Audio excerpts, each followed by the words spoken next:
Physics के electrostatics first chapter के अंदर हमने बहुत सारी कुछ बेसिक चीज़ें देखी। हमने देखा कि कहीं पर भी अगर करंट फ्लो हो रहा है तो उसका कारण है चार्ज।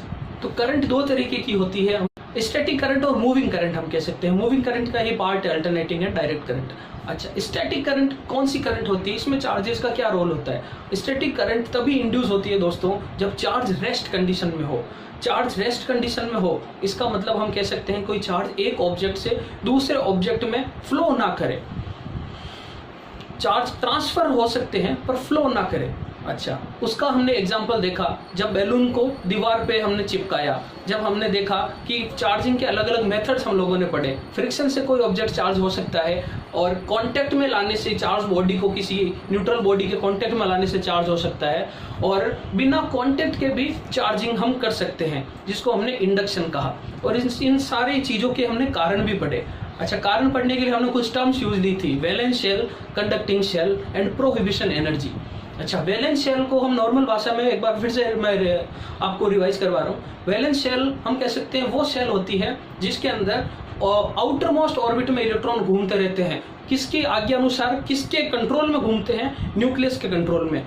लेकिन जब वैलेंस शेल में मौजूद इलेक्ट्रॉन को इतनी एनर्जी मिल जाए कि वो कंडक्टिंग शेल में चले जाए, तो उस एनर्जी को दोस्तों प्रोहिबिशन एनर्जी कहते हैं। और कंडक्टिंग सेल में जब इलेक्ट्रॉन पहुंच जाता है तो वो मुक्त हो जाता है, कंडक्ट कर सकता है, वो एक ऑब्जेक्ट से दूसरे ऑब्जेक्ट में ट्रांसफर हो सकता है। तो यही वो कंडक्टिंग सेल में उपस्थित इलेक्ट्रॉन थे जिनकी वजह से हम देख पाए थे कि एम्बर में इलेक्ट्रिफिकेशन का गुण आ गया था।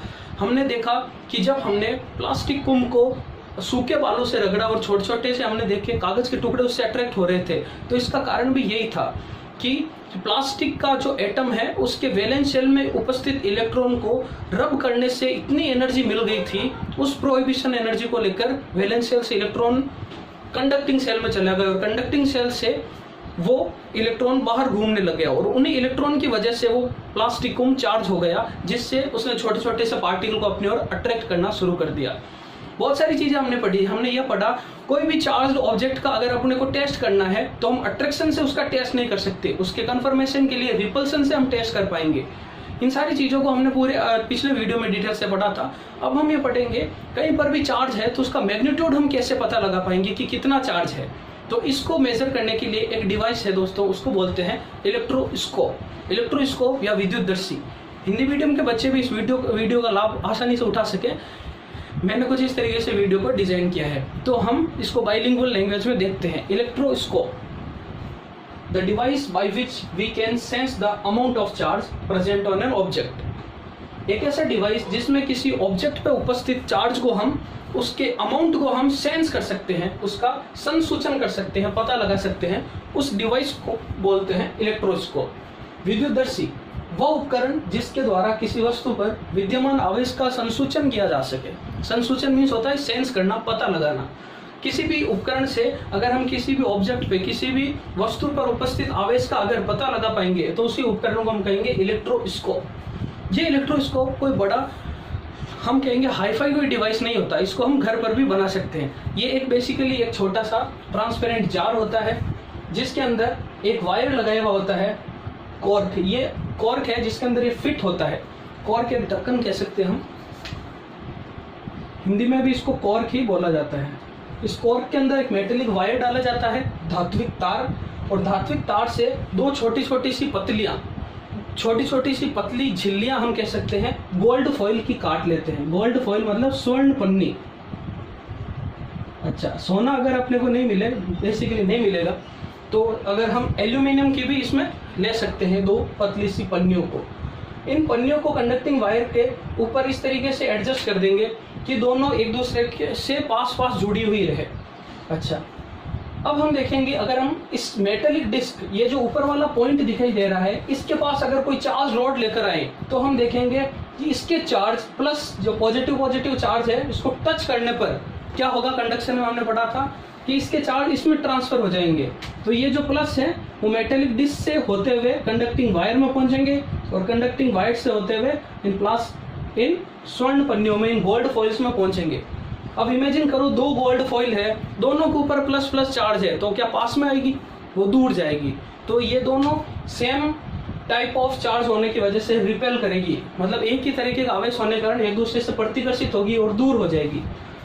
ये जितनी एक दूसरे से दूर जाए उतना ही हम लोग अपने को समझ लेना है कि उतने ही उसमें धनावेश ज्यादा है, उतने ही उसमें आवेश ज्यादा है। अगर हम पॉजिटिव छड़ लेके जा रहे हैं और देख रहे हैं धनावेशित छड़ को ले जाने पर हम देख रहे हैं कि दूर हो रही है, तो इसका मतलब है कि इन दोनों के अंदर धनावेश गया है।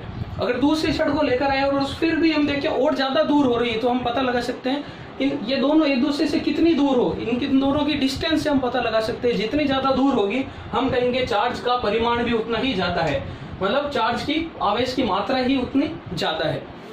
तो इस तरीके से इस छोटे से बेसिक से उपकरण से, डिवाइस से हम पता लगा सकते हैं किसी भी ऑब्जेक्ट में चार्ज कितना है। इसकी मैकेनिज्म को अगले स्लाइड में हम लिख लेंगे और इसको हम समझ लिया है, एक बार फिर से रिवीजन कर लेंगे। अभी तक जो हमने पढ़ा उसको एक बार लिख लेते हैं। एक बार मैं हिंदी में बता देता हूँ, उसके बाद मैं इंग्लिश में इसी चीज़ को मैं आपको बता दूंगा। आवेशित छड़ को जब हम किसी भी इस इलेक्ट्रोस्कोप की मेटेलिक डिस्क, ये जो चीज़ है ऊपर जो हुंडी दिखाई दे रही है वो मेटेलिक डिस्क है, जब हम इसके पास इस आवेशित छड़ को लेकर आएंगे, जैसे अभी इस पर पॉजिटिव चार्ज है, तो ये पॉजिटिव चार्ज किसको मिल जाएगा? इस मेटेलिक डिस्क को। तो ये मेटेलिक डिस्क से पॉजिटिव चार्ज कहाँ जाएगा? इस कंडक्टिंग वायर में, इस मेटेलिक वायर में। इस मेटेलिक वायर से पॉजिटिव चार्ज कहाँ जाएगा? इन गोल्ड फॉइल्स में। तो इन गोल्ड फॉइल्स में पॉजिटिव चार्ज, दोनों के ऊपर same amount of positive charge होगा। और आपको पता है कैवेंडिश लॉ क्या कहता है कि like charges repel each other, जो समान चार्ज होंगे एक दूसरे से दूर भागेंगे, तो इस वजह से एक दूसरे से दूर हट जाएगा। ये जितना एक दूसरे से दूर हटेगा, इनके बीच की जितनी दूरी होगी उतनी ही ज्यादा दूरी उतनी ही इस चार्ज की स्ट्रेंथ को, प्रबलता को बताएगी। इनके मध्य की दूरी के आधार पर आवेश की प्रबलता की हम जानकारी ले सकते हैं। इनमें ज्यादा दूरी होगी इसका मतलब इसके ऊपर ज्यादा आवेश है, इनके में कम दूरी होगी तो हम कह सकते हैं इनमें कम आवेश है। तो इसी चीज को हम इंग्लिश में एक बार लिख लेते हैं। पहले इसको नोट डाउन कर लीजिए या स्क्रीनशॉट ले लीजिए, जो भी अपनी सुविधा के अनुसार। तो नेक्स्ट हम पढ़ते हैं इंग्लिश में इसी चीज़ पढ़ी हमने हिंदी में, उसी को हमने इंग्लिश में ट्रांसलेट किया है। When the charged rod is bring in contact with metallic disc, जब कोई चार्ज रॉड मेटेलिक डिस्क के कांटेक्ट में लाएंगे तो इसके जो चार्ज है वो इसमें ट्रांसफर हो जाएंगे मेटेलिक डिस्क से होते हुए इस मेटेलिक वायर में और फिर गोल्ड फॉइल्स में। जितना ज्यादा पॉजिटिव चार्ज होगा उनके बीच डिस्टेंस ही उतना ज्यादा होगा। बस इसी चीज को हमने नोट डाउन किया है ताकि आप इस चीज़ को मैं अच्छे से समझा चुका हूँ। ये लिखा मैंने इसलिए है ताकि हमने जो समझा है उसे हम लिख सकें अच्छे से, आपको लैंग्वेज पता चल जाए, ये आपके नोट्स बनाने में भी काम आएंगे। तो इसका आप स्क्रीनशॉट ले लीजिए, फिर नोट डाउन कर लीजिएगा। आगे तो चार्जेस को हम लोग पढ़ चुके हैं कि प्रैक्टिकली ये क्या चीज़ है, पर थ्योरेटिकली चार्जेस को जानने के बाद हमें चार्ज के बारे में कुछ मैथमेटिकली भी कुछ फैक्ट्स पता होने चाहिए, कुछ आंकड़े जो चार्ज से रिलेटेड है। जैसे आपको पता है एटम के अंदर कुछ सब एटॉमिक पार्टिकल्स होते हैं, प्रोटॉन, इलेक्ट्रॉन एंड न्यूट्रॉन। तो हम यहाँ पर कुछ 5 विशेष पॉइंट्स देख रहे हैं जो हमें अगले बढ़ने के लिए, मतलब अगले हम पड़ाव पर जाने के लिए हम लोगों को ये चीज़ें, ये फैक्ट्स, ये आंकड़े पता होनी चाहिए। ये बड़ा कॉमन चीज़ है। फर्स्ट पॉइंट, निर्वात में प्रकाश की चाल, speed of light in vacuum, वो होती है 3 × 10⁸ मीटर पर सेकेंड। अच्छा, फिर दूसरी जो इंपॉर्टेंट चीज जो अपने को ध्यान रखनी है कि इलेक्ट्रॉन के ऊपर कितना चार्ज होता है। इलेक्ट्रॉन के ऊपर जो चार्ज होता है वो होता है 1.6 × 10⁻⁹ कूलम।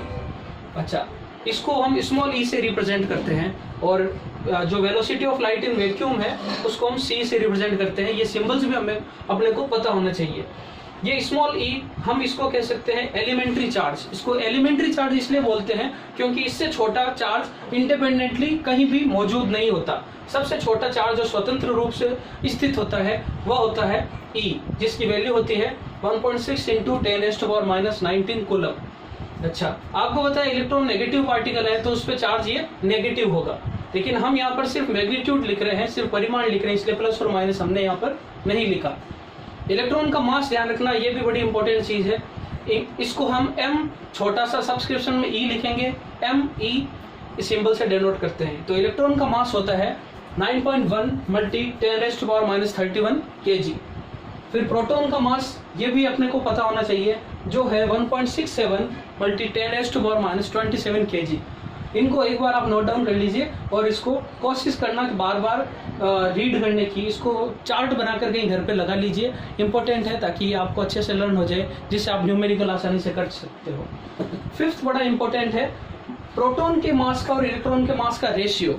हम प्रोटॉन के मास को और अगर इलेक्ट्रॉन के मास को, इन दोनों को अगर एक दूसरे से डिवाइड करें तो हम पाएंगे 1840 आएगा। मतलब प्रोटॉन का मास अपॉन इलेक्ट्रॉन का मास जो वैल्यू है वो है 1840। इसका मतलब है कि प्रोटॉन का मास इतना ज्यादा है कि इलेक्ट्रॉन का जो मास है उसका 1840 टाइम्स है। मतलब 1840 इलेक्ट्रॉन का मास जब आपस में हम कहेंगे कि ये मतलब 1840 इलेक्ट्रॉन जब आपस में मल्टी होंगे तब जाकर प्रोटॉन का मास बनेगा। या हम ऐसे इसको समझ सकते हैं Mp = Me × 1840। हम कह सकते हैं कि प्रोटॉन का मास किसके बराबर होता है कि 1840 इलेक्ट्रॉन के बराबर होता है। तो ये इंपॉर्टेंट चीजें हैं, इनको पढ़ने के बाद हम कुछ आगे इंपॉर्टेंट चीजें पढ़ेंगे जो चार्ज के बारे में है, जैसे प्रॉपर्टीज ऑफ चार्ज। इसको